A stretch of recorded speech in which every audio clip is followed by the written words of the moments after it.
আলহামদুলিল্লাহ, আল্লাহ তাআলা আমাকে মক্কাল মুকাররমা মদিনা মুনাওয়ারা নিয়ে গিয়েছেন। আলহামদুলিল্লাহ। তো আমি ঢাকা বিশ্ববিদ্যালয় থেকে মাস্টার্স করেছি আর মার্কেটিংয়ের উপরে MBA করেছি। আমার কথা একটু বলে নিই, তাহলে সুবিধা হবে। আমি সাধারণ মানুষ, আমার আব্বা মা আলেমা ছিলেন, তো সেই পরিবার থেকেই ধর্মীয় একটা কাজ আমার মধ্যে করেছে। আমি যখন আমার হজ প্রথম করি কোনো একটা এজেন্সির সাথে, তো সেটাই করে আমার মনে হলো যে আমি আল্লাহর কাছে চাইলাম যে আল্লাহ আমাকে হালাল আয়ের ব্যবস্থা করে দিন। হ্যাঁ, আল্লাহর কাছে চাইলাম ওই হজে, এবং বললাম যে এমন একটা কাজের ব্যবস্থা করে দিন যে কাজে আমি আপনার ঘরে আসতে পারবো বারবার, বায়তুল্লাহতে আসতে পারবো বারবার, আর আল্লাহর মেহমান যারা আছেন দুইফুর রহমান, তাদের যেন খেদমত করতে পারি সেই তৌফিক দিবেন। তা আলহামদুলিল্লাহ, আমার সেই আল্লাহ ভালো জানেন, এরপর থেকেই আল্লাহ আমাকে নিয়ে যাচ্ছেন, আমি যাচ্ছি। এটা মূল উদ্দেশ্য ছিল। কিন্তু হজে আমি যেটা দেখলাম, যারা হজের সঙ্গে আমরা যুক্ত আছি, এজেন্সি যারা হজে যান, তাদের সঙ্গে একটা তারতম্য দেখা যায়, যে কথা কাজে আমানতদারিতায় তারতম্য দেখা যায়। তো সেটা আমি ভাবলাম যে যেহেতু আমি ঢাকা বিশ্ববিদ্যালয়ে পড়েছি, তো আমার যে যতটুকু ধারণা আছে এটি আমি এখানে প্রয়োগ করতে পারি কিনা, সেটাই আর উদ্দেশ্য। তো এটাই আমি সংক্ষেপে বললাম আমার পরিচয়। তো আলহামদুলিল্লাহ, আজকে আমি যে বিষয়টি নির্ধারণ করেছি যে সেটি হলো তালবিয়া, উমরা ও হজের আহ্বানের সাড়া।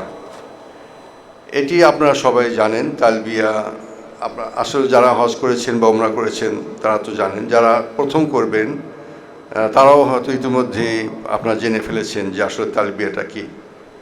আসলে তালবিয়া কি বলেন তো? তালবিয়া কি? যে কেউ আপনারা বলতে পারেন। সাড়া দেওয়া। এই সাড়া দেওয়া, এখানে লেখা আছে আহ্বানের সাড়া। মাশাআল্লাহ, কি বললেন? ও মাশাআল্লাহ, মাশাআল্লাহ। তা তালবিয়া এখানেই লেখা আছে পাশে যে হজ, তা সাড়া দেওয়া, সাড়া দেওয়া। নিচে তিনটি শব্দ লিখেছি, এই তিনটি এর ভিতরে আধ্যাত্মিক কথাগুলো আছে: আনুগত্য, আত্মসমর্পণ, তাওহীদের ঘোষণা। এই তালবিয়ার মধ্যে এগুলো আছে। তো আমি একটু সামনের দিকে এগিয়ে যাব আলহামদুলিল্লাহ। তো আমি যেটা এখন সামনে যেটা যেতে চাই, আমরা তালবিয়া আরবিটা আমরা দেখছি। পড়া যায় কি? পড়া যায়। আমরা একটু শুনে নিই।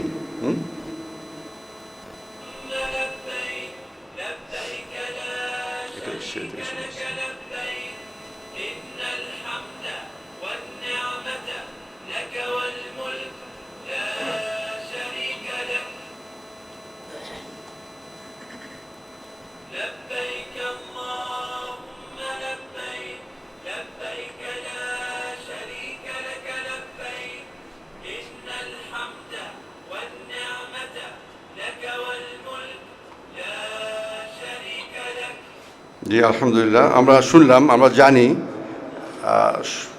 কারণ জিবরিল আমিন যখন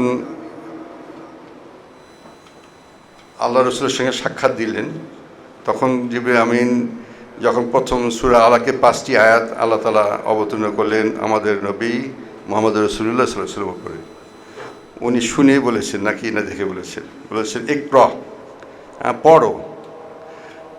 তো রাসূলুল্লাহ সাল্লাল্লাহু আলাইহি ওয়াসাল্লাম তো প্রথম পড়তে পারেনি। না, আমি তো জানি না, কারণ আল্লাহ রসুল সাল্লাল্লাহু আলাইহি ওয়াসাল্লাম, আল্লাহ ভালো জানেন কীভাবে জিবরিল আমিন উপস্থাপন করেছেন। এরপর 2বার 3বার যখন জিবরিল আমিন আলিঙ্গন করলেন, চাপ দিলেন, তারপর উনি পড়লেন। কারণ পড়তে জানি না, এটা আমি বাংলা বলছি না, আমি কিং কর্তব্য বিমূঢ় বললাম। এটা একটা কঠিন বাংলা, কিন্তু এটা বললে তো বলতে পারবেন, হয়তো অর্থ জানেন না, এটা হতে পারে, তাই তো? তো সেরকমই যখন আল্লাহ রসুল সাল্লাল্লাহু আলাইহি ওয়াসাল্লামকে জিবরিল বললেন ইকরা বিসমি রব্বিকাল্লাযী খলাক, এই যে পড়ো বিসমি রব্বিকাল্লাযী, আল্লাহর নামে সেই রব যিনি তোমাকে সৃষ্টি করেছেন। এইটাও আমার যেটা ধারণা যে এইটাই উনি বোধগম্য হতে পারছেন, আসলে আমাকে সৃষ্টি করেছেন কে, এতে পড়তে জানি না।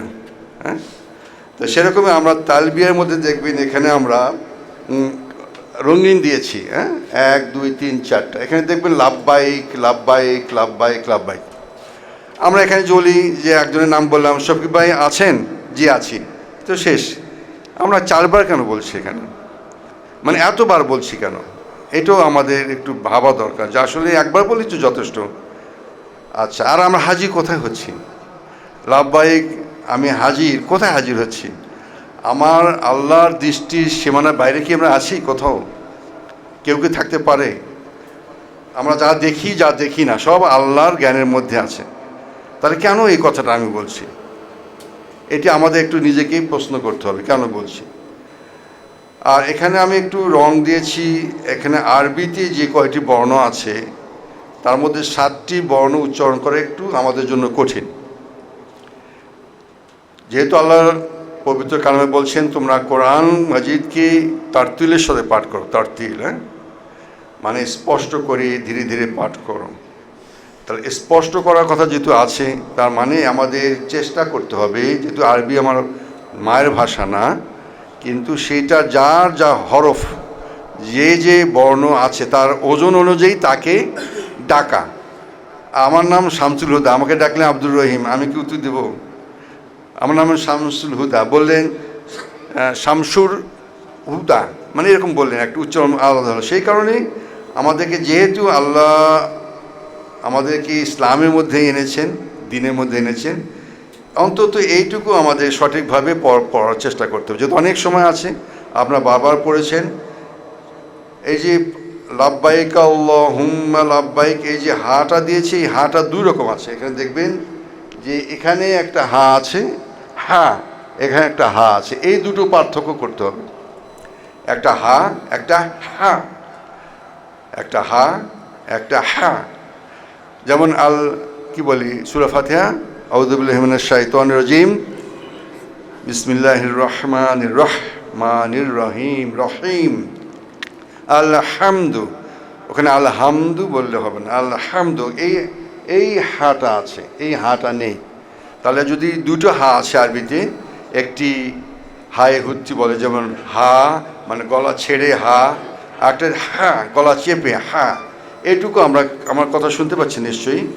তো এইটুকু আমরা খেয়াল করব যে আমরা যেটা পড়ছি এই 2টো হাকে পার্থক্য করা। আর এখানে আমি একটা আছে, এইটি আমাদের বাংলায় ওরকম নেই। হ্যাঁ, যেমন আলিফকে যদি আমরা হরকত দিয়ে আ হয়, ই হয়, উ হয়, আর এখানে আমরা যদি বলি ইন্নাল হামদা ওয়ান নি'মাতা, এই যে নেমাতা বললে হবে না, নে বললে এখানে আলিফ হয়ে যাবে, নে ইয়া হবে বা আলিফ হবে। তা এই যে গলা চেপে ধরতে হবে, যদি না হয় প্রথমে গলা চেপে দিতে হবে, ওয়ান মানে চেপে দিতে হবে, চেপে দিলে আসবে। যখন শুনবেন আমি, হ্যাঁ, আপনি যা বলছেন আপনার কানে শুনতে হবে, অনেক সময় আমরা বলি শুনতে পাই না।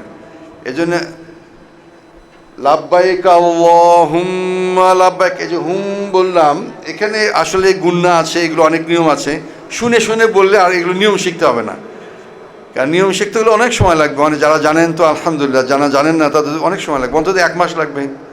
এই জন্য আমরা পড়বো কি লাব্বাইক আল্লাহুম্মা লাব্বাইক আল্লাহুম, এই যে হুম বললাম, মিমরূপে সাদ্দা আছে, আর যেহেতু সাদা থাকে, নুন সাকিন মিম যদি তার এরকম থাকে, সাদ্দা থাকে, তাহলে গুন্না করতে হবে, নাকের মধ্যে নিয়ে আসতে হবে। হ্যাঁ, এই গুন্না আমার নাকের মধ্যে নিয়ে লম্বা করতে হবে। লাব্বাইক আল্লাহুম্মা লাব্বাইক লাব্বাইক লা শারীকা লাকা লাব্বাইক, এর পরে ইয়া আছে, রি একটু টানতে হবে, যদি রর পরে ইয়া না থাকতো শারিকা বলতাম, যেহেতু রর পরে ইয়া আছে, রি দীর্ঘইতে টানতে হবে। হ্যাঁ, ইন এখানে নুনের উপরে সাদ্দা আছে, তাসদিদ আছে, এটাও গুণা করতে হবে। ইন্নাল হামদা, হামদা আল্লাহুম্মা ইন্নাল হামদা, আপনাদেরকে একটু শুনবো কিন্তু, হ্যাঁ, আমি বলে নিচ্ছি, শুনবো। ইন্নাল হামদা ওয়ান নি'মাতা লাকা ওয়াল মুলক লা শারীকা লাক, এই লার উপরে যেখানে লাম আলিফ আছে, লামের উপরে এখানে কি আমরা উর্দুতে বলে জবর বলে, আর আরবিতে বলে ফাতহা। তো এখানে খালি আছে, যেহেতু খালি আছে এখানে মদের আলিফ, এজন্য একটু টানতে হবে আর কি। এই মোটামুটি আমি এটা বলাটা কাঠামোটা বললাম, মানে আমি দরদ দিয়ে যে বলবো, আমি এমনি এমনি পড়লাম, ভেতরে অনুধাবন করতে পারলাম না। তাহলে অনুধাবন কখন হবে? যখন অক্ষরগুলো তার মতো করে উচ্চারণ করব, তখন পার্থক্য হবে। ভুল বললেও আল্লাহ জানবেন আপনি তালবিয়ে বলছেন, কিন্তু আমি যেহেতু হজে যাচ্ছি, আমি ইয়া উলিল আলবাব, আমরা একটু পরে দেখব, এই যে আমরা জ্ঞানসম্পন্ন বোধসম্পন্ন মানুষ, তাহলে আল্লাহ আমাদেরকে যেহেতু ডেকেছেন, কাকে ডেকেছেন? অর্থ সম্পদ আছে, তাই না? আচ্ছা, আমরা পরে যাব। তো এইটি আমরা আবার একটু শুনবো, পরে আমরা শুনবো। আরবিতে আমরা বললাম তালবিয়াটা আমরা বুঝলাম, যেটা বললেন এক ভাই, যে আল্লাহর ডাকে সাড়া দেওয়া। হ্যাঁ, আল্লাহর ডাকে সাড়া দেওয়া। আমরা পরের স্লাইডে যাই, আমরা একটু বলার চেষ্টা করলাম, আমরা আবার বলবো। এটা বাংলাটা উচ্চারণটা আমরা দিলাম। অনেকে আরবি, অনেকে হয়তো পড়তে কষ্ট হয় বা পড়তে জানি না, তবে বাংলা উচ্চারণে আরবি পড়লে ওই বর্ণগুলো খেয়াল করতে হবে। এখানে আমি একটু রং দেওয়ার চেষ্টা করেছি। লাব্বাইক আল্লাহুম, এই যে রং, হুম্মা লাব্বাইক, লাব্বাইক লা শারি, এই যে দীর্ঘইকার দিয়েছি, লা শারিকা লাকা লাব্বাইক ইন্নাল হামদা। এই হা কিন্তু একরকম দেখতে, কিন্তু এই হাটা অন্যরকম হবে। ইন্নাল হামদা ওয়ান নি'মাতা লাকা ওয়াল মুলক লা শারিকা লাক। উচ্চারণ এটা আমরা বাংলা বোঝার চেষ্টা করি, বাংলা কি বলছে, কারণ মায়ের ভাষা বাংলা, আমরা আসলে বাংলা কি বললাম। তাহলে বাংলা আমরা বলছি লাব্বাইক, আমি হাজির। আল্লাহুম্মা লাব্বাইক, হে আল্লাহ আমি আপনার ডাকে হাজির। আপনার ডাকে উজ্জ আছে, তাহলে একবার হাজির বললাম, আবার আমি বললাম আপনার ডাকে হাজির। লাব্বাইক লা শারিকা লাকা লাব্বাইক, লাব্বাইক আমি হাজির, আপনার কোনো শরিক নেই, আমি হাজির। তাহলে আপনার কোনো শরিক নেই, এটা কিন্তু স্বীকার করছি। হ্যাঁ, আসলে স্বীকারটা মুখে করছি নাকি, এগুলো আমরা পরে একটু জানবো, জানার চেষ্টা করব। ইন্নাল হামদা, নিশ্চয়ই সকল প্রশংসা, সকল, অল্প না শুধু, এই সকলটা আমাদের খেয়াল করতে হবে। হ্যাঁ, সকল প্রশংসা কি আমাদের একটু বোঝা, আমরা জানি, আমরা দেখবো আসলে সকলটা কি বলতে চাচ্ছি। নিশ্চয়ই এখানে আপনি অঙ্গীকার করছেন, কোনো সন্দেহ নেই এখানে। হ্যাঁ, একদম নিশ্চিত করেই বলছেন, মানে সন্দেহযুক্ত না। ইন্নাল হামদা ওয়ান নি'মাতা লাকা ওয়াল মুলক, সকল প্রশংসা, সকল নিয়ামত, এই রাজত্ব আপনারই। এই রাজত্ব মানে এই আসমান জমিন যা আছে, যা দেখি, যা দেখে, কার? আল্লাহর। এটা আমরা দেখবো আসলে আমরা আল্লাহর কি রাজত্ব, আমরা আমিত্বকে বর্জন করি কিনা, আসলে এটা আমরা খেয়াল করব। ইন্নাল হামদা ওয়ান নি'মাতা লাকা ওয়াল মুলক লা শারিকা লাক। আবার বলছি এতক্ষণ পরে যে আপনার কোনো শরিক নেই। তা বাংলায় আমরা বোঝার চেষ্টা করলাম, এই যে শুরুতে বললাম তিনটি শব্দ, একটা আনুগত্য, আমি কার ইবাদত করব? আল্লাহর, তাই না? তাহলে নিয়ে প্রশংসা কার করব? আল্লাহর। এখানে তাওহীদের কথা বলা আছে, যে আপনার কোনো শরিক নাই, আপনার কোনো শরিক নাই। আছে লা ইলাহা ইল্লাল্লাহ বলি আমরা, সেখানে কি বলি যখন আমরা তাইয়্যিবা বলি, লা ইলাহা ইল্লাল্লাহ ওয়া আন্না মুহাম্মাদুর রাসূলুল্লাহ, দুটো কালেমা, আমরা ছোট কালেমা যেটা বলি লা ইলাহা ইল্লাল্লাহ। আমরা জানি হাদিসে কুদসি, জিবরিল আমিন রাসূলুল্লাহ সাল্লাল্লাহু আলাইহি ওয়াসাল্লামকে যে হাদিসে কুদসি দিয়েছেন, এতে তিনটি বিষয় খুব আলোচনা এখানে আসে, গুরুত্বপূর্ণ। যেখানে ইসলাম নিয়ে বলা হচ্ছে, ইসলাম কি? জিবরিল আমিন যখন আসলেন, ওনার হাঁটুর সঙ্গে হাঁটু গেড়ে বসলেন মুখোমুখি, এবং সাহাবারা দেখলেন এমন এক ব্যক্তি আসলো যাকে আমরা চিনি না, পোশাক শুভ্র, চুল মলিন না, কিন্তু চিনি না। তাহলে তাদের ধারণা মরুভূমি অঞ্চলে কেউ যদি আসে, তো তার তো পোশাক চুল উস্কো খুস্কো হবে, ময়লা হবে, মলিন হবে। মানে আশ্চর্য হয়ে গেলেন। তো রাসূলুল্লাহ সাল্লাল্লাহু আলাইহি ওয়াসাল্লামকে জিবরিল আমিন জিজ্ঞেস করলেন, আচ্ছা বলুন তো ইসলাম কি? রাসূলুল্লাহ সাল্লাল্লাহু আলাইহি ওয়াসাল্লাম উত্তর দিলেন, আমি বাংলায় বলছি, ইসলাম হচ্ছে কি? 5টি খুঁটির উপরে অবস্থিত। একটি শাহাদা কালেমা, আরেকটি সলাত, আরেকটি জাকাত, আরেকটি সিয়াম, আরেকটি হজ। ওই ব্যক্তি বললেন, হ্যাঁ আপনি সত্য বলেছেন। সাহাবারা বললেন, আমরা কোনো কিছু যদি না জানি, আমরা রসুলুল্লাহ আমাদেরকে জিজ্ঞাসা করে বললে আমরা বলি আল্লাহ এবং আল্লাহ রসুল জানেন, উনি উত্তর দেন, আমরা জেনে নেই। আর আল্লাহ রসুলকে উনি জিজ্ঞেস করছেন, উনি রসুল সাল্লাল্লাহু আলাইহি ওয়াসাল্লাম বলছেন, আর ওই ব্যক্তি বলছেন হ্যাঁ আপনি সত্য বলেছেন। আশ্চর্য হয়ে যাচ্ছে তারা। এরপর জিজ্ঞেস করলেন ঈমান কি? আল্লাহ রসুল সাল্লাল্লাহু আলাইহি ওয়াসাল্লাম জিজ্ঞেস করলেন, ঈমান নিয়ে বললেন। আমি একটু সংক্ষেপে করতে চাচ্ছি। তাহলে এইখানে দেখবেন ইসলামের যে ফরজটি 5টি, সবশেষে কি বলা হয়েছে? হজ। তো হজটা এটা ফরজ ইবাদত। কার উপর ফরজ? যিনি স্বাধীন হবেন এবং আর্থিক হজ করার অর্থ থাকবে, মানসিক সুস্থতা থাকবে, এবং যদি পুরুষ হয় তাহলে তো ঠিক আছে, আর মা বোনেরা হলে তার মাহারাম থাকতে হবে। হ্যাঁ, তাদের জন্য হজ ফরজ। কখন ফরজ? মানে আমার সব বিয়ে শাদী, মেয়ে ছেলে বিয়ে দিয়ে শেষে আমার বয়স যখন আমার মতো 65 হবে, আমার দুনিয়ার প্রতি মোহ থাকবে না, এখন আর কি করি, যা গুনাহ হয়েছে। হজ তো ফরজ হয়েছে 40 বছরের সময়, তাহলে আরও 26 বছর দেরি করে হজটা করলাম, এটা কি ফরজ হলো? এটা অনেক দূর। ফরজ যখনই আপনার ওই বছরে এমন সম্পদ জমা হবে, অর্থ জমা হবে, আপনার হজের অর্থ জমা হয়ে গেছে, আপনি হজ করতে হবে। আচ্ছা, আমাকে 5 মিনিট 10 মিনিট, আমি সময় একটু 10:30টার মধ্যে নেবো হয়তো। হ্যাঁ, 10:30টার মধ্যে নেব, যেহেতু আমরা এক ঘন্টা আধা ঘন্টা চলে গেছে। হ্যাঁ, ওকে, ঠিক আছে। তাহলে আমরা এই ফরজ হজ, এই জন্য আমরা হজ করছি। হজে করতে আমাদের খেয়াল করতে হবে যে অর্থ যায়। সফরের একটা কষ্ট আছে না? সফরের কষ্ট যায়, নানান প্রতিকূল পরিবেশ। মক্কা মদিনা বাংলাদেশের মতো না, চড়াই উতরাই আবহাওয়া, অনেক এত কষ্ট করে আমি কেন হজ করছি? আসলে আমি কেন হজ করছি, এটা আমাকে প্রশ্ন করতে হবে। এত কষ্ট করে কেন আমি হজ করছি, এটা আপনাদেরকে সবাইকে আমাকে জিজ্ঞাসা করতে হবে। শুধু ফরজ তাই করছি এরকম, এই জন্য না, সালাত আদায় করুন, সালাত এরকম, তা তো না। তাই এই আধ্যাত্মিক ভিতরের বিষয়টা আমাদেরকে খেয়াল করতে হবে।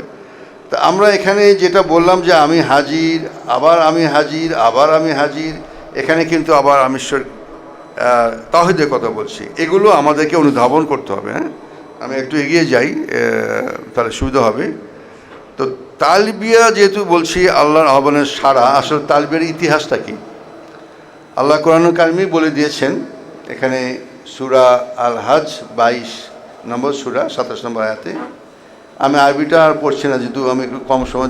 আর মানুষের মধ্যে হজের ঘোষণা দাও, তারা তোমার কাছে আসবে পায়ে হেঁটে এবং দূর দূরান্ত থেকে ক্ষীণকায় উঠে চড়ে। এখান থেকেই ফরজ হয়ে গেছে। হ্যাঁ, কে? আল্লাহ তাআলা জানিয়ে দিলেন। তো এখানে কি আসলো? আল্লাহ ইব্রাহিম আলাইহিস সালামকে এই হজের আহ্বান দিতে বলেন, মানে ডাকো, মানুষকে ডাকো হজের জন্য। ইব্রাহিম আলাইহিস সালাম বললেন, হে আল্লাহ, আমার আওয়াজ কে শুনবে? কেন ওখানে তো এরকম মাইক সাউন্ড সিস্টেম ওরকম আল্লাহ আলম ছিল না, তাই না? সেই কত বছর আগের কথা। তো উনি বললেন, আমার কথা, এখানে তো চারিদিকে পাহাড়, মক্কা নগরী, আমি ডাকবো, আমার কথা কে শুনবে? ইব্রাহিম সালামকে বললেন। আল্লাহ বললেন যে তুমি আহ্বান দাও, পৌঁছে দেওয়া আমার দায়িত্ব, আল্লাহ পৌঁছে দিবেন।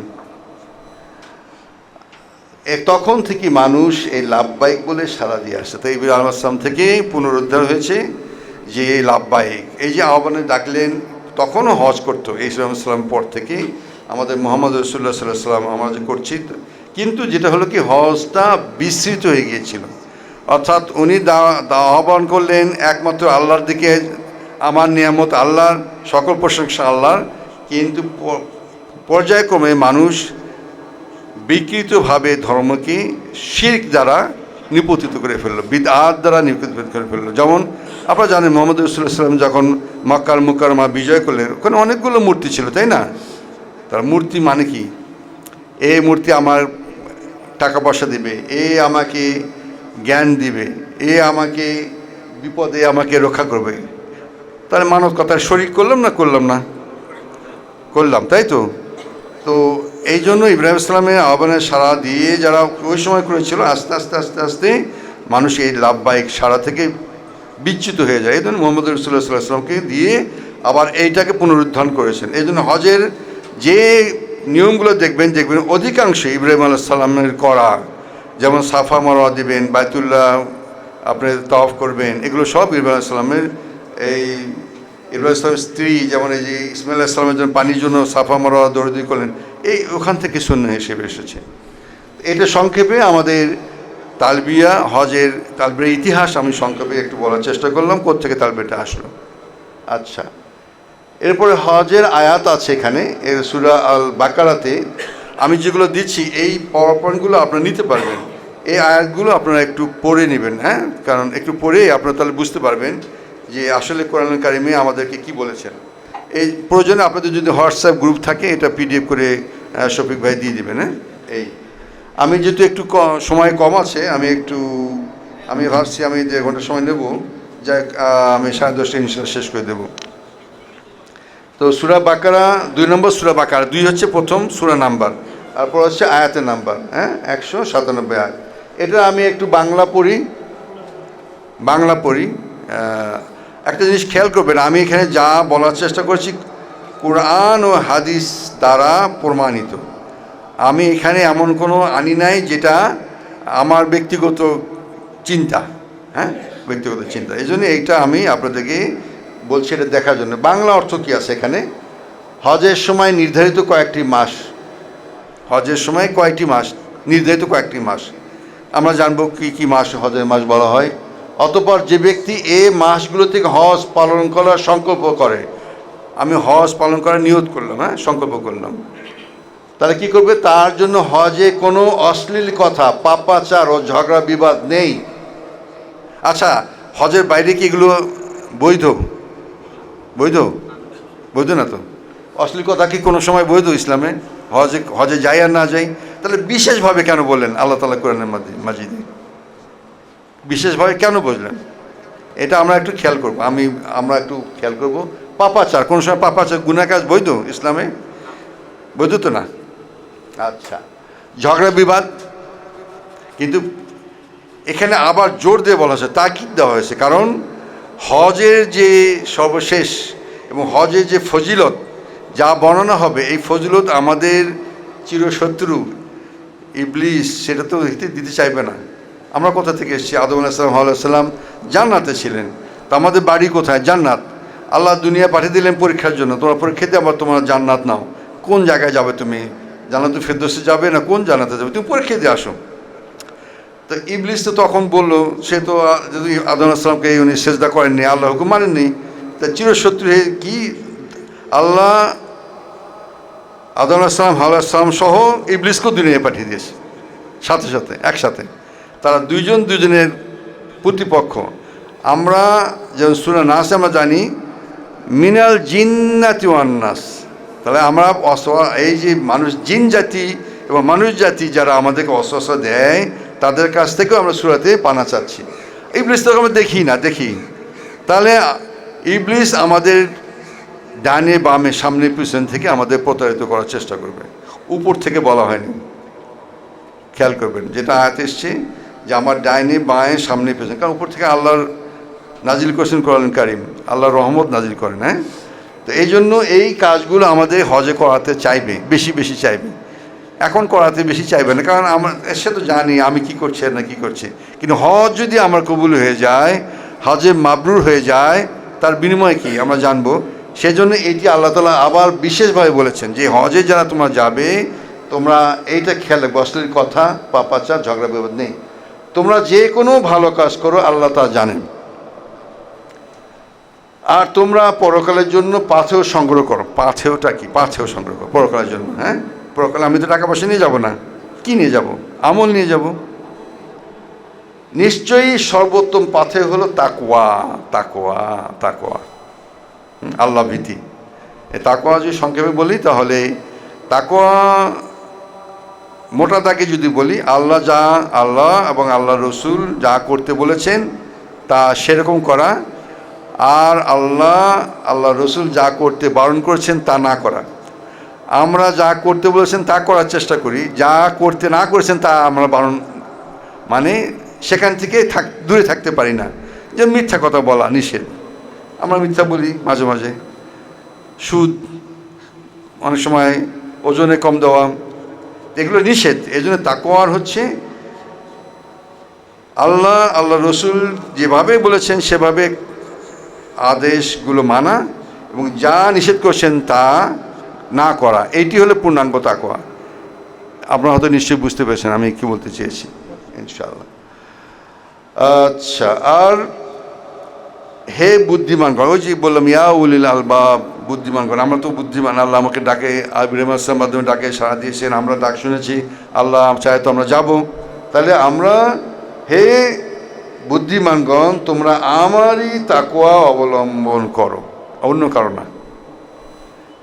আচ্ছা, আমরা একটু আগে যাই, সংক্ষিপ্ত ব্যাখ্যা বলি। এখানে যেটা বললাম যে কয়েকটি মাস, এই যে আশারুল মা'লুমাত, আশারুল মা'লুমাত, এখানে শাহর মানে একটি মাস, আর এখানে মাসকে যুক্ত করা হয়েছে। আর আরবি ব্যাকরণ যারা বোঝেন, তাহলে এখানে শাওয়াল, জিলকদ, জিলহজ, আমরা কখন যাচ্ছি? জিলকদে যাচ্ছি।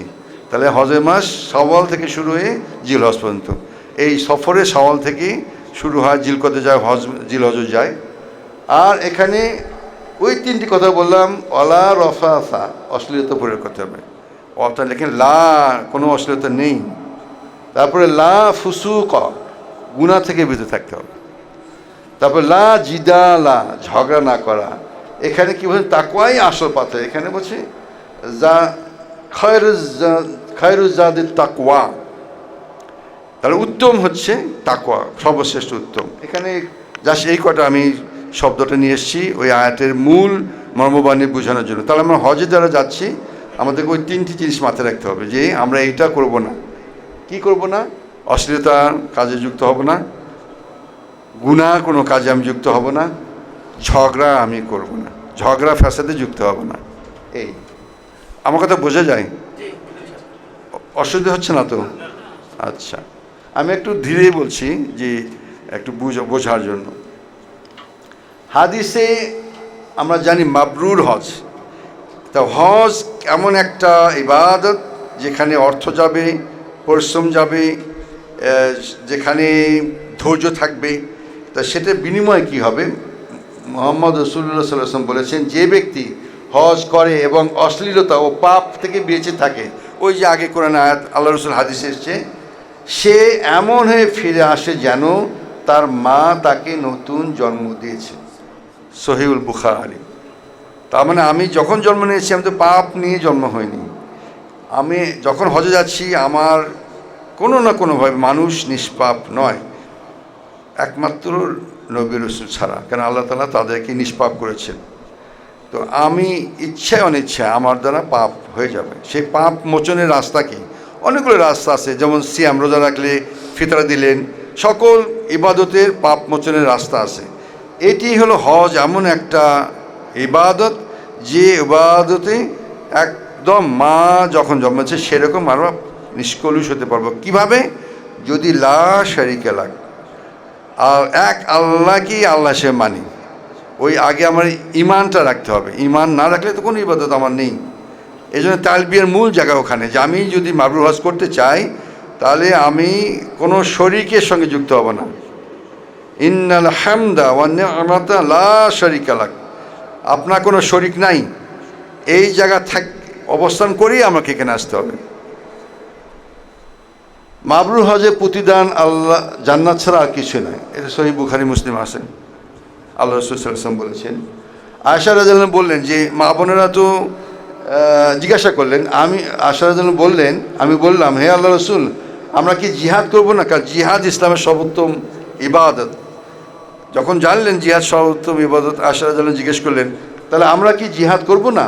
তখন মুহাম্মদ সাল্লাল্লাহু আলাইহি ওয়াসাল্লাম বললেন, তোমাদের জন্য সর্বোত্তম জিহাদ হলো মাবরুর হজ। তার মা বোনদের জন্য একটু বোনাস, আমাদের হজ মাবরুর হলে আমরা জান্নাত পাবো। কিন্তু জিহাদ থেকে আমরা মুক্ত হলাম না। যদি এমন হয় যে আমাদেরকে ধর্মের জন্য জীবন দিতে হবে, তখন আমাদেরকে সবসময় প্রস্তুত থাকতে হবে। কিন্তু মা বোনদের জন্য একটা বোনাস, তার মাবরুর হজও হবে এবং জিহাদ করলে যে সব, সে সবও আল্লাহ তাআলা তাদের জন্য দেবেন। তাহলে মা বোনদের জন্য এটা আরও, যেহেতু ওনারা ঘর থেকে, পরিবার থেকে, বিভিন্ন দায় থেকে উনি যাবেন, তো সেই কারণে আল্লাহ তাআলা এটা এই সুযোগটা দিয়েছেন। এই মাবরুর হজ হচ্ছে কবুল হওয়া হজ। যে হজ কবুল হলো সেটাকে আমরা মাবরুর হজ বলি। মাবরুর হজ হচ্ছে যে হজ কবুল হয়েছে। এখন হজ কবুল হয়েছে কিনা কীভাবে জানবেন? সেটা আমরা আমাদের আলামত থেকে অনুমান করতে পারবো। এর পুরস্কার কি? জান্নাত। তাহলে আমরা কোথা থেকে এসেছি? আমরা কোথায় যাব? সবারই জান্নাতে এবং জাহান্নামে বাড়ি আছে, সবার জন্য, সবার জন্য। তা আমাকে যদি আমি জান্নাতে যাই, আমাকে দেখাবে ওই যে তোমার ওইটাকে বাড়ি ছিল, তোমার আল্লাহ তোমাকে মাফ করে দিয়েছেন, রহমতের চাদর দ্বারা ঢেকে দিয়েছেন। আল্লাহ ইচ্ছা, আল্লাহ যদি কাউকে শিখ ছাড়া কোনো ছোট ছোট যেগুলো আমার পাপ থাকে, আমার পাপ তো আপনারা জানেন না, জানেন কি? আমার স্ত্রীও জানে না, মা বাবাও জানে না। আল্লাহ যদি দেখেন যে আমার হাসরের সময় ঈমান নিয়ে গেছি এবং আমি সালাতের কথাই প্রথম জিজ্ঞাসা করা হবে, সেটা যদি আমি করে থাকি, আল্লাহ কবুল করে থাকেন, বাকি আল্লাহ ইচ্ছা মাফ করে দেবেন। এবং করলেন সাহাবারা, আল্লাহ রসুল আপনিও কি, আপনার কি একই অবস্থা হবে? হ্যাঁ, আমারও একই অবস্থা হবে, কিন্তু আল্লাহ আমাকে রহমতের চাদর দ্বারা আবৃত করে রাখবেন। বুঝতে পেরেছেন কি? যে রসুল সাল্লাল্লাহু সাল্লাম নিষ্পাপ, উনি নিজের জন্য কিছু করেননি, জীবন বাজি করেছেন, দাঁত শহীদ হয়েছে, রক্তাক্ত হয়েছেন, দেশান্তর হয়েছেন। ছোটোবেলায় ওনার বাবা জন্মের আগে বাবা ছিল না, মৃত্যুর পরে মা মারা গেছেন। এক ঘরে হয়েছিলেন ইসলাম প্রচারের জন্য, একমাত্র দিন প্রচারের জন্য। রসুল সাল্লাল্লাহু সাল্লাম উসওয়াতুন হাসানা আমাদের জন্য আদর্শ হিসেবে কেন করলেন? কারণ রসুল সাল্লাল্লাহু সাল্লামের মধ্যে এমন কোনো বৈশিষ্ট্য নেই যে আমার কোনো মখলুকাতের মধ্যে এই বৈশিষ্ট্য আসবে, যেটা আমার মধ্যে আছে আউযুবিল্লাহ রসুল সাল্লাল্লাহু সাল্লামের মধ্যে নেই, এরকম কোনো ব্যাপার নেই। এই যে আল্লাহ রসুল সাল্লাল্লাহু সাল্লামকে আল্লাহ তাআলা এমন পরীক্ষাগুলো করেছেন যে পরীক্ষার মোকাবেলা আমাদের করা সম্ভব নয়, তাই না? যে সেই রসুল সাল্লাল্লাহু সাল্লামের যদি এরকম হয়, তো আমাদের কী হবে? আমার সবসময় ইস্তেগফারের মধ্যে থাকতে হবে, তওবার মধ্যে থাকবে। আল্লাহ রসুল সাল্লাল্লাহু সাল্লাম বলেছেন, আমি এক বৈঠক থেকে শুরু করে এক বৈঠকে শেষ করার মধ্যে 70 থেকে 100 বার ইস্তেগফার করি। আমরা সারাদিনে কয়বার ইস্তেগফার করি? আস্তাগফিরুল্লাহ, আস্তাগফিরুল্লাহ ওয়াতুবুলাহি, আস্তাগফিরুল্লাহ লা ইলাহা ইল্লাল্লাহু ওয়াল হাইয়্যুল কাইয়্যুম ওয়াতুবুলাহি। আমরা কত সাইদুল ইস্তেগফার আছে, আমি তো কতবার বলি। তার মানে আমাদের একটু খেয়াল করতে হবে, আসলে আমরা জান্নাত থেকে এসে জান্নাতে যেতে চাই কিনা, এটা আমাদের খেয়াল করতে হবে। এজন্য আমরা সবসময় দোয়া করব। এই হজটা হচ্ছে, এটি সফর নয়।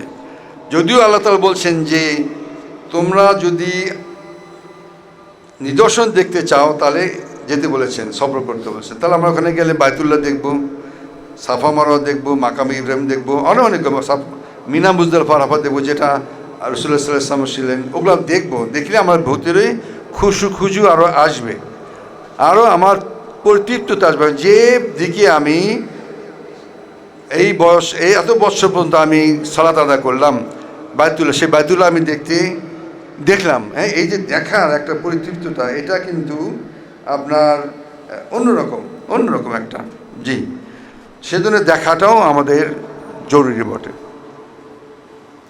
তাহলে আমরা সবসময় কী করবো? আমরা দোয়া করবো আল্লাহর কাছে, আল্লাহ আমাদেরকে মাবরুর হজ করা তৌফিক দিন এবং তা কবুল করেন। সবসময় আমরা দোয়ার মধ্যে রাখবো যে আমরা সালাত পড়ি, সালাম দেই, চলাফেরার মধ্যে ইস্তেগফার করবো, আর আল্লাহর কাছে চাইবো, আল্লাহ আমার এই হজটাকে মাবরুর হজ কবুল করুন। এটা আমরা চাইবো, অবশ্যই চাইবো, সবাই চাইবো। আচ্ছা, আমরা একটু এগিয়ে যাই।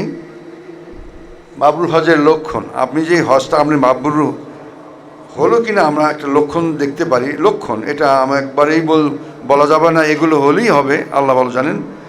কি? পাপ মুক্ত হজ। আমি যে হজটা করলাম সেখানে কোনো পাপ থাকবে না, পাপ যুক্ত হবে না। লালসা, ঝগড়া, শিরক থেকে মুক্তি, এটা লাল দিয়ে দিয়েছি। এজন্য মাবরুর হজ হতে শিরক মুক্ত থাকতে হবে। আমি বিগত সময় যদি কোনো শিরক করে থাকি, কিন্তু এখনই আমাকে তওবা ইস্তেগফার করে শিরক থেকে মুখ ফিরিয়ে নিতে হবে। কার দিকে?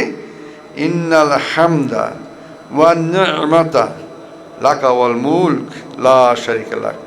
ইন্নাল হামদা, নিশ্চয়ই সকল প্রশংসা। এখন একটা উদাহরণ যদি দিই, আমরা পরে যাব।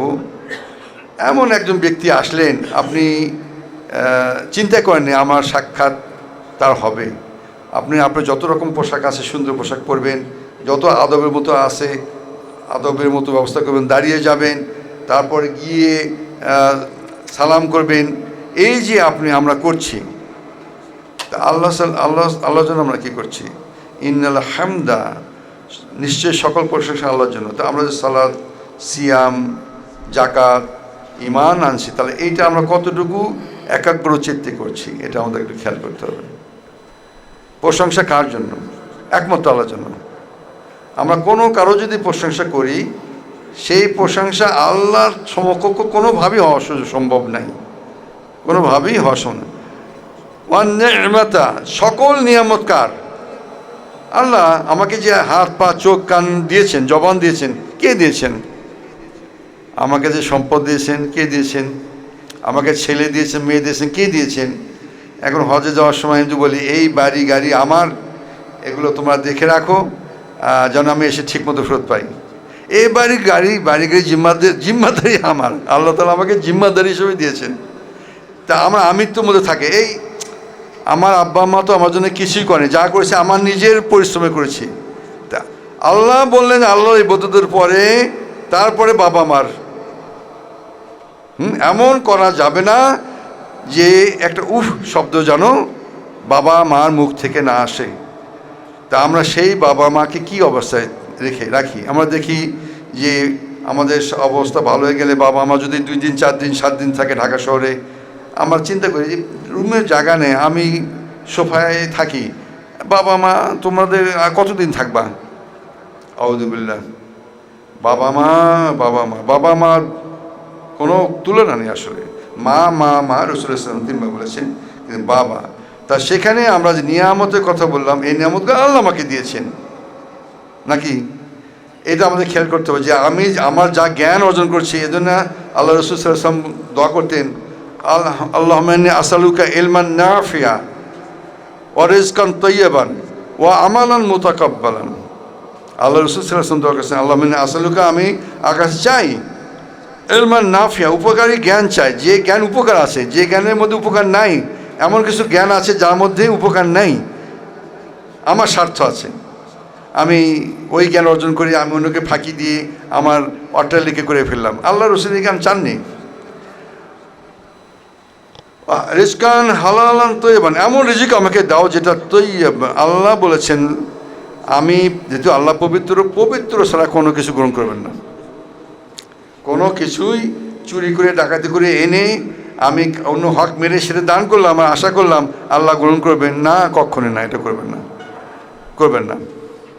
এবং এমন আমল আমি যেন করতে পারি, আল্লাহ রাসূল সাল্লাল্লাহু আলাইহি ওয়াসাল্লাম বললেন যে আমল যেন কবুলকৃত হয়, আল্লাহ যেন কবুল করেন। এমন আমল করলাম বটে, কবুল হলো না, সে আমল থেকে আল্লাহ রাসূল পানা চেয়েছেন। এখানে এই জন্যে সুন্নাহ অনুসরণ, নবী সাল্লাল্লাহু আলাইহি ওয়াসাল্লামের পদ্ধতি মেনে চলা। আমরা যে কোরআন নাজিল হয়েছে কার উপর? জিবরিলের মাধ্যমে আল্লাহ রাসূলের উপর। আল্লাহ রাসূল সাল্লাল্লাহু আলাইহি ওয়াসাল্লামকে আমাদের আদর্শ হিসেবে রেখেছেন।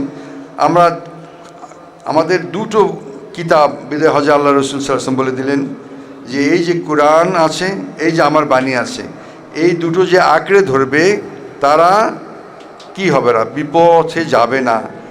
এবং আল্লাহ রাসূল এটাও বলেছেন যে আমার আগে উম্মতরা 72 দলে বিভক্ত ছিল, আমার সময়ে একটি বেড়ে যাবে, 73 হবে। তার মধ্যে কারা ফিরকায়ে নাজিয়া হবে, কারা নাজাতপ্রাপ্ত দল হবে? যারা কুরআনুল কারীম এবং আল্লাহর রাসূল অনুসরণ করবেন, এর আর বিকল্প নেই। এখন আমরা অনেক সময় বলি যে অনেক আগেকার আল্লাহ রাসূল বলছেন, এখন কি এগুলো হবে? আর এখন কি এগুলো চলবে? আউযু বিল্লাহ, এরকম বলার কোনো সুযোগ নেই, এরকম বলার কোনো সুযোগ নেই। যদি আমি ইসলামে দাখিল হয়ে থাকি, ইসলামে দাখিল হয়ে থাকি, আমাকে তো আল্লাহ তাআলা ইসলামে পরিপূর্ণভাবে দাখিল হতে বলেছেন নাকি? কিছু মানতে বলছেন, কিছু ছাড়তে বলছেন, তা তো না।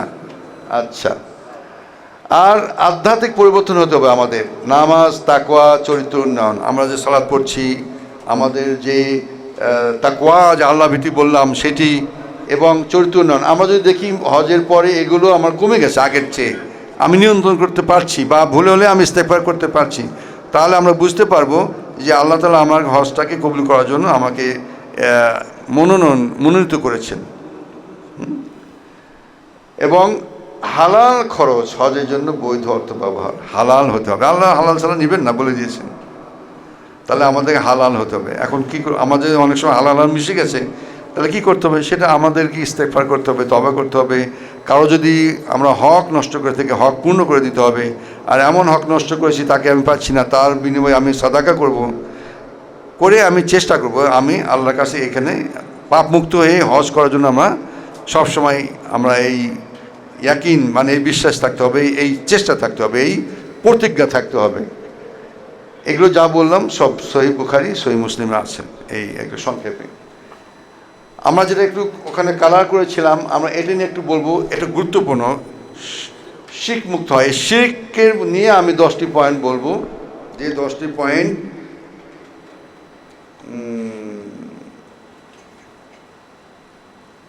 আচ্ছা আমার হয়তো 25 মিনিট আছে, মানে শফিক ভাইয়ের সময় অনুযায়ী আমি এটাকে বেছে নিয়েছি। কারণ কালিমা ইমানের শর্ত আমাকে লা ইলাহা ইল্লাল্লাহ, তা আমি আল্লাহ ছাড়া সত্য কোনো মাবুদ নেই যার আমি প্রশংসা করতে পারি।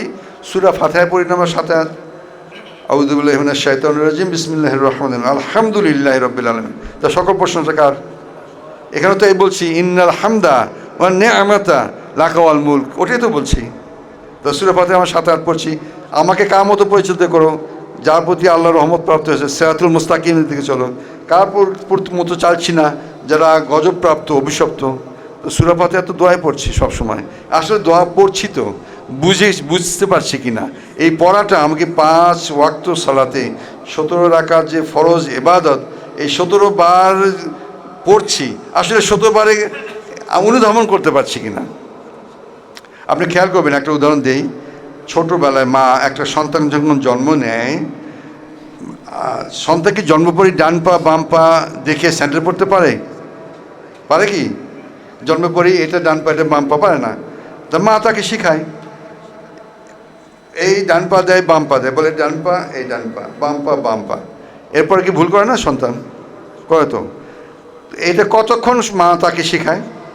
যতক্ষণ আর ভুল না করে, নাকি?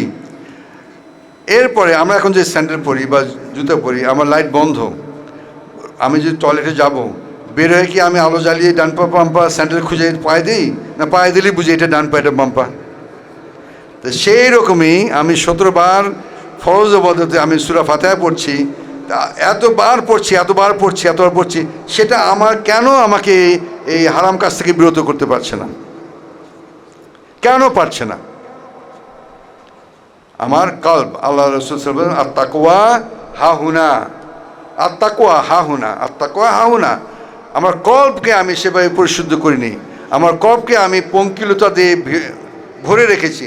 একটা গ্লাসে যদি ময়লা পানি থাকে, সেখানে তো পরিষ্কার পানি আপনার দিয়ে কাজ হবে না, তবে পরিষ্কার পানি ঢালতে হবে, ময়লা বেড়ে যাবে, আপনার পাত্রটা পূর্ণ হবে। এই কলবকে আমাকে পরিষ্কার করতে হবে জিকির দ্বারা, মানে আল্লাহর স্মরণ দ্বারা, ইস্তেগফার দ্বারা, এই জিকির, সালাতু জিকির, হজ জিকির, তালবিয়া জিকির। তাহলে এগুলো আমরা পড়ছি, কেন আমি পরিবর্তন হচ্ছি না? এটা আমাকে প্রশ্ন করতে হবে, কেন আমি পরিবর্তন হচ্ছি না? তাহলে কি আমি জানা চাই না? চাই। তাহলে আমাকে পরিবর্তন করতে হবে না? হবে। এই জন্য এইটা আল্লাহর কাছে চাইতে হবে যে আল্লাহ, আমি যে বলছি সূরা ফাতিহা, এটা আমার যেন আমি হেদায়েত পাই, সেইটা আমাকে তৌফিক দান করো। দোয়া চাইতে হবে। তো বড় শিরক 10টি এখানে বলছি। আল্লাহর সাথে অন্যকে আল্লাহ সমতুল্য ধরা, যে না এটা আল্লাহ পারে, ও পারে, মানে ডাক্তারও বাঁচাতে পারে, আল্লাহ বাঁচাতে পারে।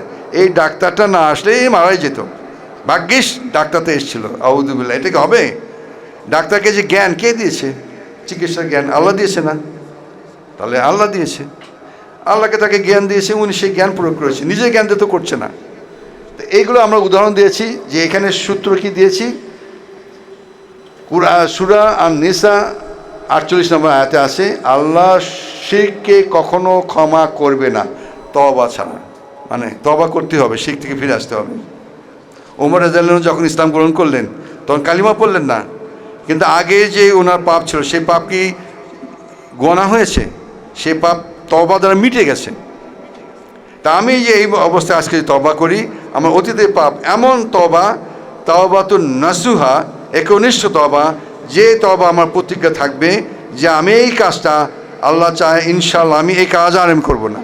এরকম করে তওবা যদি করি, এবং 2 রাকাত সালাত আদায় করি, আর এটা থেকে আমি বিরত যদি থাকি, আল্লাহ তাআলা আমাকে ক্ষমা করবেন। এই যে পাপ করেছি সেই পাপকে আল্লাহ নেকি দ্বারা, সওয়াব দ্বারা পরিবর্তন করে দেবেন ইনশাআল্লাহ। তাহলে উদাহরণ কি দিলাম? আল্লাহর সঙ্গে কোনো দেবতা বা মূর্তিকে পূজা করা, এটা তো বুঝলাম যে আল্লাহ যারা অন্য ধর্মে করে এটা হবে না, শিরক। 2 নম্বর, পূর্বজন্মের পূজা বা পূর্বপুরুষকে রব বা ইবাদতের যোগ্য করা। এই আমার বাপ দাদা এটা করেছে, অনেক সময় হয় না, এই আমার বাপ দাদা তো এটা করেছে, যার হাদিস কোরআনও নেই হাদিসও নেই, তার বাপ দাদা করে আমি কীভাবে ছাড়ি? অনেক সময় দেখবেন এগুলো আমরা সংস্কৃতভাবে করি, এটা এটা গ্রহণযোগ্য না। সূরা আল আনআমে এটা 161 নম্বর আয়াতে বলা আছে। উদাহরণ কি? এইটা আমরা করছি কি না যে মৃতকে বা পূর্বপুরুষকে ইবাদতের যোগ্য মনে করা। মৃত ব্যক্তির কাছে গিয়ে আমরা বললাম আমার সন্তান হয় না, আল্লাহ আমাকে একটা ছেলে সন্তান দাও। এমনকি বাইতুল্লাহতেও যদি আমরা গিয়ে বলি যে আমাকে একটা সন্তান দাও, বাইতুল্লাহ কি দেবে? শয়তান না, আল্লাহ দেবে। সন্তানকে আল্লাহ দেবে না, তাই না? এগুলো যদি আমরা করি তাহলে এটা শিরক, এটা ইস্তেগফার, তওবা ছাড়া আমরা বেরোতে পারবো না। অনেক সময় হয় না যে আমরা এটা যারা জানে বা না জেনে করে, এটা শিরকের মধ্যে পড়বে। 2 নাম্বার। 3 নাম্বার, জাদু বা জাদুকরকে বিশ্বাস করা।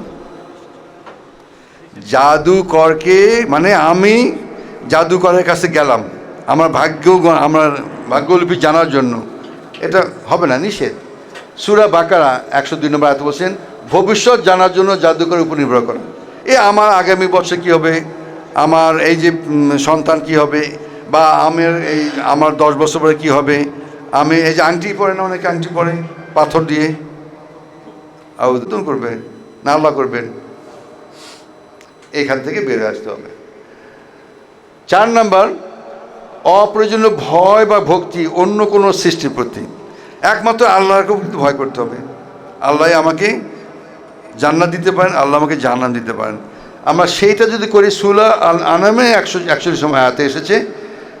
উদাহরণ কি? পাহাড়, গাছ বা প্রাণীর ভক্তি করা, ভয় করা। যে অনেক দেখবেন গাছকে এরকম প্রণাম করছে, পাহাড়কে প্রণাম করছে, সাপকে করছে, ব্যাঙকে করছে, মানে এরা আমাকে ক্ষতি করবে, সাপ, বিষাক্ত সাপ, তাকে দুধ কলা দিচ্ছি না, এটা শরীয়তে নিষিদ্ধ।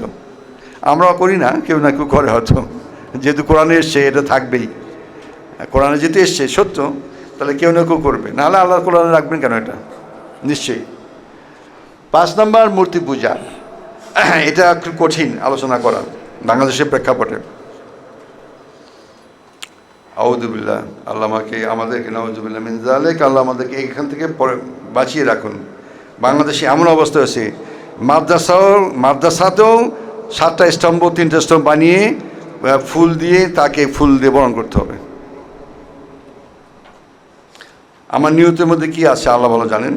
আমাদেরকে যদি চাপিয়ে করা হয় সেটা আল্লাহ মাফ করবেন, কিন্তু আমি যদি সত্যি সত্যি মনে করি এতে তার কোনো উপকার হবে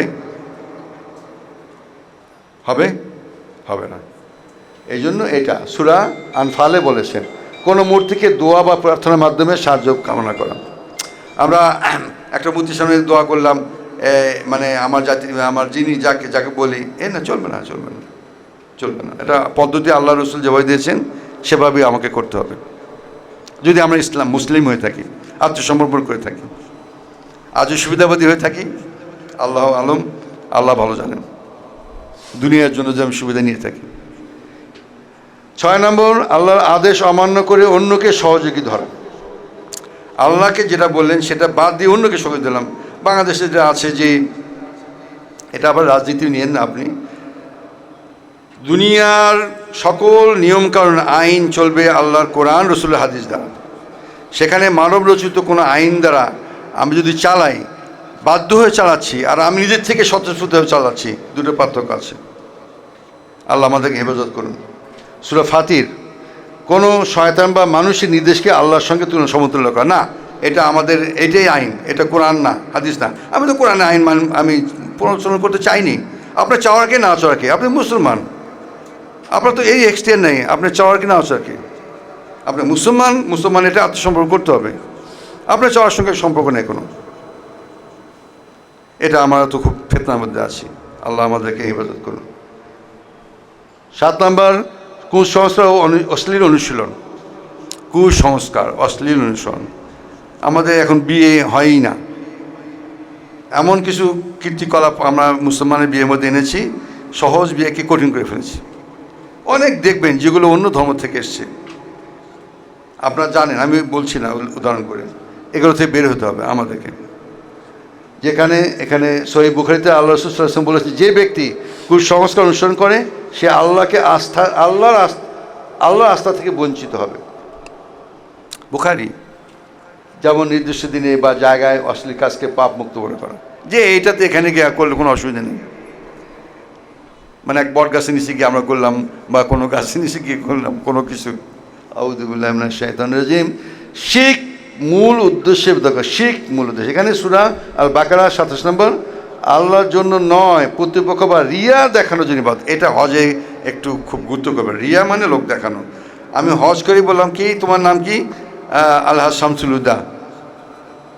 ও বললো না আপনি তো শামসুল হুদা। কিসে শামসুল হুদা? এত টাকা খরচ করলাম, এত কষ্ট করলাম, আমার নামে আলহাজ নাই, তুমি জানো না? এটা কি আল্লাহর সন্তুষ্টি হজ করলাম, না আমার নামের সঙ্গে যোগ করার জন্য করলাম? মানে আমি যে হজ করেছি জানে না, এখন কীভাবে জানাই? ঘুরে ফিরে জানালাম। আহারে এবারে হজে গেলাম, কি কষ্টটা না হয়েছে, কি দরকার আপনি এটা বলেন? কষ্ট তো আল্লাহ তাকদীরে আপনাকে দিয়েছে। আল্লাহর কাছে বলেন যে আল্লাহ আমি এই কষ্টের বিনিময়ে হজে মাবরুর নসিব করো। এই এজেন্সি আমাকে কষ্ট দিচ্ছে, আল্লাহ এই কষ্টটা এজেন্সি ফয়সালা তো আল্লাহ করবেন। আল্লাহ আমার এই বিনিময়কে হজে মাবরুর দাও। এজেন্সি নাই আপনার টাকাটাই মেরে দিতে পারে, আর তো আপনার টাকা দিয়ে নিতে পারবে না, তাই না? আমি বলছি না এজেন্সিটা করুক, কারণ এটা মানে এ না যে আমি করতে বলছি না, আমি বলছি আমার দিকে। আমি যখন প্রথম হজ করি, আমারটা বলতেই হচ্ছে, আমার একটা অন্য এজেন্সির মাধ্যমে গিয়েছিলাম। আমি আমারটাই করেছিলাম, আমার কাছে টাকা ছিল না। আমার ওয়াইফ যখন জানলেন যে আমাকে নিবে না, তা আমি চিন্তা করলাম একটা ভালো কাজ, তা আল্লাহ ব্যবস্থা করে দিয়েছেন, তাকে নিয়ে গেছি। আমাদেরকে এজেন্সি বলেছে যে আপনি এয়ারপোর্টে যেদিন বলবো সেদিন যাবেন। আর কোনো কথা আমার সঙ্গে তার হয়নি। কত দূরে রাখবেন, কী রুমে রাখবেন, বাথরুম কি, কমোড আছে কি না, খাবার কি, কোনো কথায় মাথা আমরা আসেনি।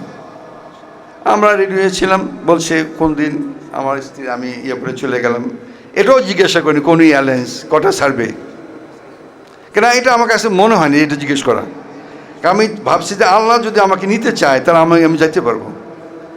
আলহামদুলিল্লাহ, আমি আমার ওয়াইফ সকল কাজ করেছি, যদিও বারান্দায় রেখেছে আমাদেরকে, কমোডে গোসল করার জন্য ঢাকনা নাই, এটা বলছি বলার জন্য, আপনাদের বোঝানোর জন্য। বারান্দায় রেখেছি, রুমে না। গোসল করলে এমন ছোট টয়লেট, ওখানে তো জায়গার খুব দাম, যে ঢাকনা নেই, গোসল করলেও পানি গায়ে চলে আসতে পারে। এগুলো আমাদের গুরুত্ব না। আলু ভর্তা খাওয়ালো না, ডাল খাওয়ালো না, কি খাওয়ালো, কিন্তু ইবাদতে যে স্বাদ আলহামদুলিল্লাহ আমি পেয়েছি, আমার ওয়াইফে পেয়েছি। কোনো আহকাম আরকান আমার ছুটে যায়নি আলহামদুলিল্লাহ। হাজার মানে যেগুলো এখন করা স্বপ্নের মতো, যে হাজার আসাতে চুমো দিবেন আল্লাহ যদি ফয়সালা দেয়, মানে এটা বললাম আল্লাহ তাআলা এগুলো সব আমার স্ত্রী করেছেন। একদিন রাত্রে 3টের সময় গিয়ে এসে দেখে মেয়েদেরকে আলাদা লাইন করে দিয়েছে, সে লাইনে গিয়ে এসে নির্বিঘ্নে হাজার আসাতে চুমো দিয়েছে। যদিও এটা সুন্নাহ, এটা খুবই এমন গুরুত্বপূর্ণ ইবাদত না, কিন্তু সে করতে পেরেছে। এই তো বলছি, এই জন্যে তাকওয়া, আল্লাহর উপরে আপনার ভরসা করবেন, আমার উপরে করবেন না। শফিক ভাই আমার সঙ্গে থাকবেন, হুদা ভাই আমার সঙ্গে থাকবেন। আরে বাইরে আমি মারা যেতে পারি, আমি অসুস্থ হতে পারি, আপনি আমার সাথে করে নিয়ে যান। আপনি টাকা পয়সা যেমন সাথে নেন, আপনি জ্ঞান সাথে করে নিয়ে যান। এই কারণে তো এজেন্সি এত প্রশিক্ষণ দিচ্ছে, যে না আপনার মাবরুর হজ আপনি আদায় করে নেন আল্লাহর কাছ থেকে। আমি মাত্র আপনাদেরকে সহযোগিতা করছি, যে রাস্তা, টিকিট লাগবে, হোটেল লাগবে, খাবার লাগবে, মিনা বুঝাবা যেতে, এগুলো আমরা সহযোগিতা করছি। এতে করতে গেলে কোনো কোনো জায়গায় হয়তো বিভিন্ন পরিবেশের কারণে, সর্দির কারণে, বাসের কারণে কষ্ট হবেই, এই বিকল্প নেই। যদি 50 লাখ টাকাও দিয়ে যান, আপনি ঘুমের কষ্ট হবে, খাওয়া মানে ইবাদতের মজা পাবো না, কারণ আমি তো ইবাদত এখন করি না। ওখানে 40 দিন 42 দিন শুধুই নামাজ, শুধুই খাওয়া। একজন তাহাজ্জুদে যাবে, আমি তাহাজ্জুদ পড়ি না, ডাকছে এই ভাই তাহাজ্জুদে যান, ঘুমের বিশ্রাম, অনেক কিছু হবে। এক রুমে যখন একজন থাকবেন, কারো লাইট পছন্দ হয় না, কারো লাইট পছন্দ হয়, কারো এসি পছন্দ হয়, কারো এসি পছন্দ হয়, কারো নাক ডাকে, কারো নাক ডাকে না, কেউ বাথরুম গেলে বাথরুম পরিষ্কার কত রকম যে সমস্যা আপনার সামনে আসবে, ওই যে ঝগড়া বিপদ করার জন্য।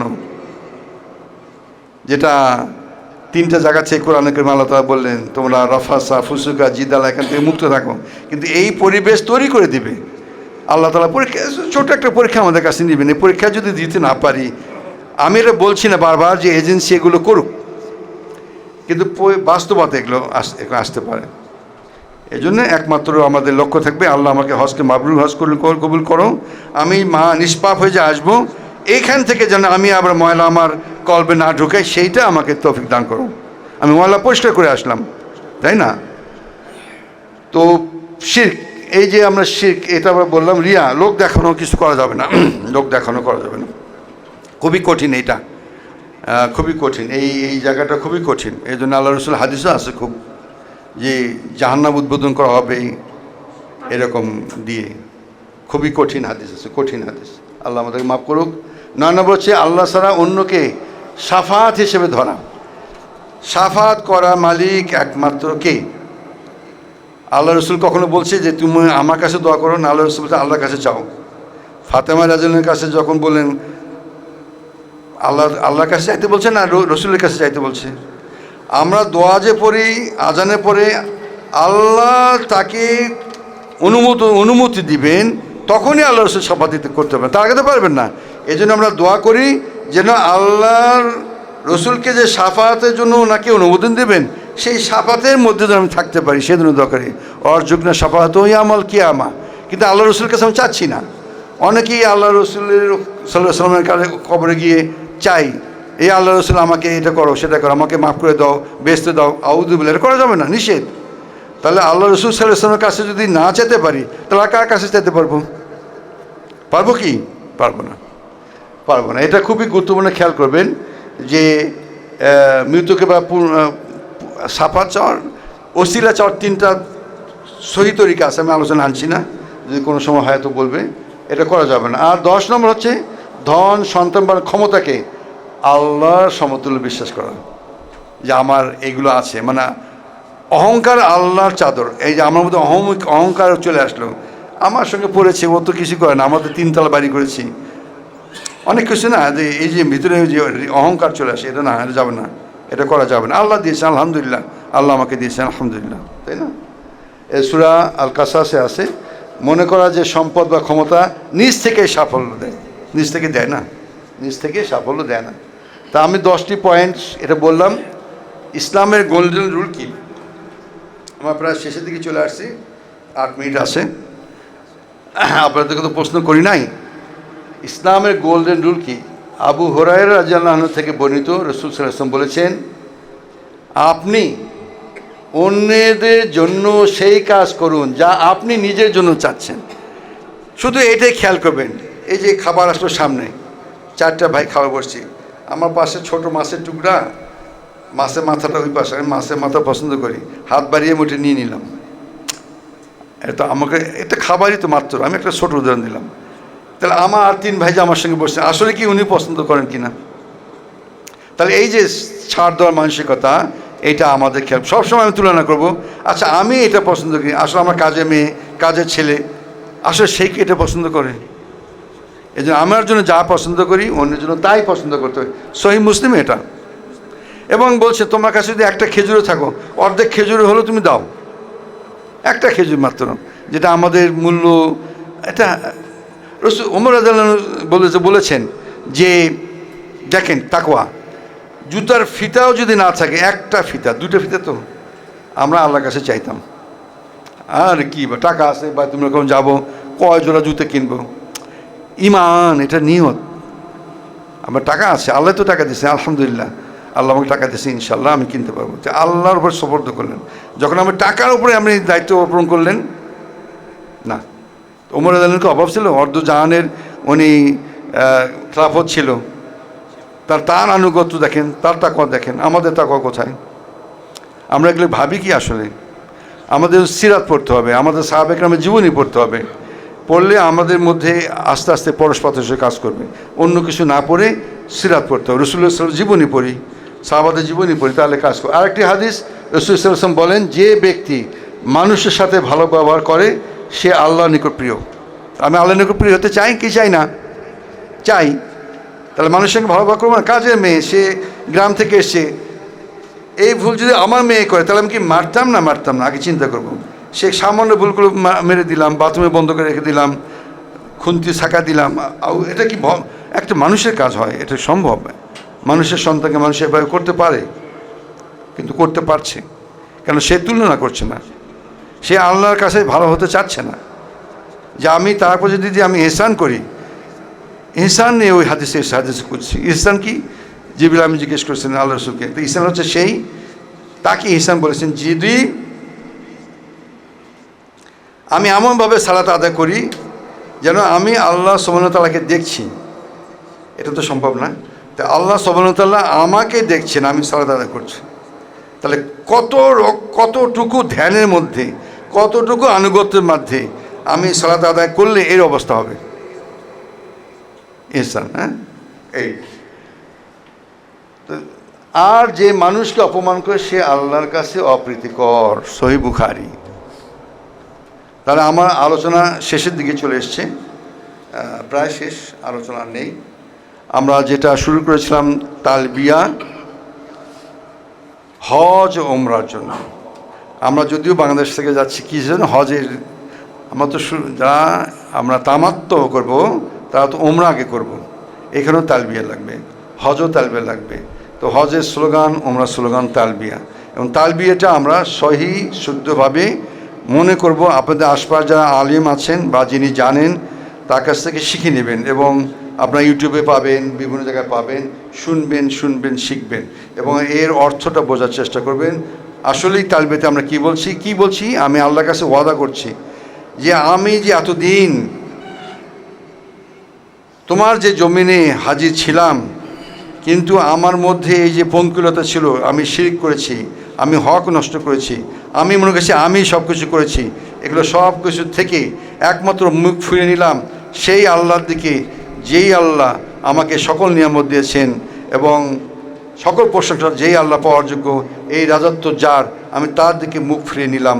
এইটা যদি আমরা রুজু হতে পারি এবং হজ করে মাবরুর হজের মতো হজ করতে পারি, আর যদি হজের পরে এসে আমি যদি আমার পরিবর্তন না করতে পারি, আমি, আপনারা অনেকে বলে মাকরু, হ্যাঁ, ধূমপান করা, জর্দা খাওয়া, এগুলো মাকরু কোথা থেকে আমি জানি না। আসলে এটা কি আমাদের কোনো উপকার করে কিনা? অপচয় করে না। ধোঁয়া দ্বারা পরিবেশ নষ্ট হয়, আমারও ক্ষতি, তারও ক্ষতি। জর্দা আমার ভিতরে গিয়ে আমার ক্ষতি করে। যেটা ক্ষতি করছে সেটা মাকরু বলে আপনি কেন গ্রহণ করছেন? আল্লাহর জন্য ছাড়ছেন না কেন? আল্লাহ রসুল সাল্লাল্লাহু আলাইহি ওয়াসাল্লাম বললেন যদি এরকম হতো আমি প্রতি সালাতের সাথে মিসওয়াক করতে বলতাম। তো মিসওয়াক রাসূলুল্লাহ সাল্লাল্লাহু আলাইহি ওয়াসাল্লাম শেষ সময়ে যখন আয়েশা রাদিয়াল্লাহু আনহার দিকে দেখলেন তার ভাইয়ের হাতে একটা মিসওয়াক, উনি ইশারা করলেন, মিসওয়াকটা আল্লাহ রসুলের কাছে আয়েশা রাদিয়াল্লাহু আনহা চিবিয়ে দিলেন। শেষ সময় উনি মিসওয়াক করলেন। যে মুখ দিয়ে আমি কোরআন পড়ি, সেই মুখ দিয়ে আমি মিথ্যা কথা কীভাবে বলি? সেই মুখ দিয়ে আমি ফায়সা কীভাবে বলি? সেই মুখ দিয়ে আমি পাপ কাজ কীভাবে করি? যে হাত দ্বারা আমি কোরআন পড়ি, যে পা দ্বারা আমি আল্লাহর বাইতুলের দিকে যাব, সেই পা আমাকে বিপদে কীভাবে নিয়ে যায়? সেই হাত আমাকে কীভাবে বিপদে নিয়ে যায়? সেই চোখ আমাকে কেন হেফাজত করে না? আল্লাহর কাছে চাইতে হবে। এটা দুনিয়া এমন একটা জায়গা, রাসূলুল্লাহ সাল্লাল্লাহু আলাইহি ওয়াসাল্লাম বললেন মুসাফির, এটাকে আসা ছায়া নিচে বসে ছায়া থেকে চলে গেলাম। কবে আদম আলাইহিস সালাম চলে গেছেন, কবে মুহাম্মদ রাসূলুল্লাহ সাল্লাল্লাহু আলাইহি ওয়াসাল্লাম চলে গেছেন, আমার পূর্বপুরুষ চলে গেছেন, আমরা চলে যাব। কবে কিয়ামত হবে? কবে আল্লাহ আমাদের ফয়সালা দেবেন? আল্লাহ যদি আপনার রহমতের চাদর আমরা ঢেকে রাখেন, আল্লাহ আমরা সেই জান্নাতে যেতে পারবো, অনন্তকালে আমরা কবরে থাকবো। এগুলো কি আমাদের ইয়াকিনে আসে না? বিশ্বাস হয় না? ইমানের যা আছে, আমানতু বিল্লাহি মালাইকাতি ওয়া কুতুবি ওয়া রুসুলি ওয়াল ইয়াউমিল আখির ওয়াল কদর খাইরি ওয়া শাররি, এগুলোকে আমরা মানি না আসলে। আল্লাহ তাআলা আমাদেরকে হেফাজত করুন, আমাকে আপনাদেরকে হেফাজত করুন। এই হজকে আল্লাহ তাআলা যেন হজে মাবরুর করেন।